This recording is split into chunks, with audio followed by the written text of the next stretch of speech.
कदल कमर ककरिया पिया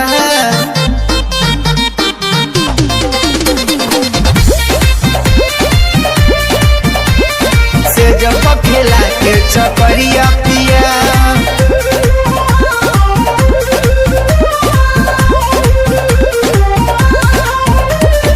बहे पुरवैया दर्द उठे सैया जाई बाजारे ले आदि दवैया जाई बाजारे ले आदि दवैया पलंग कलाई टूटल टूटल चौरपैया सुनिए राजा रउआ बनी निरदैया महनानी न बातिए पिया कोई निराते घातिए पिया कबे कमर ककरिया पिया से जप खेला के चकरिया पिया कबे कमर ककरिया पिया से जप खेला के चकरिया पिया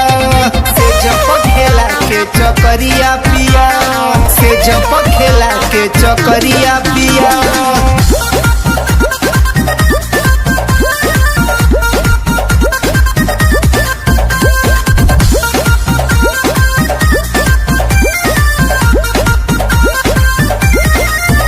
नहीं मननी इहे ठननी आज करबू माना मानी भले राउर सुनर धनिया के होई परेशानी के होई परेशानी नहीं मननी इहे ठननी आज करबू माना मानी भले राउर सुनर धनिया के होई परेशानी अब न लग आई बुए पिया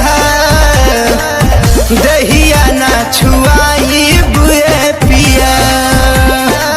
कदनी कमर ककरिया पिया से जब खेला के चकरिया पिया ए जी कदनी कमर ककरिया पिया से जब खेला के चकरिया पिया से जब खेला के चकरिया पिया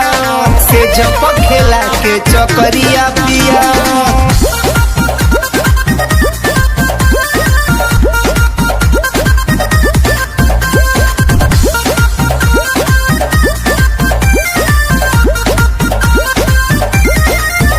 सुनय मरसी आहरी तेसी तोहरा धैले रहे बाई पूरा रतिया तू खटहिल लागे देव तुम आई लागे देव तुम आई सुनय मरसी आहरी तेसी तोहरा धैले रहे बाई पूरा रतिया तू खटहिल लागे देव तुम आई जाहिब नहीं हरवाए पिया निक वाला भरवाए पिया कदल कमर ककरिया पिया से जब खेला के चकरिया पिया कदल कमर ककरिया पिया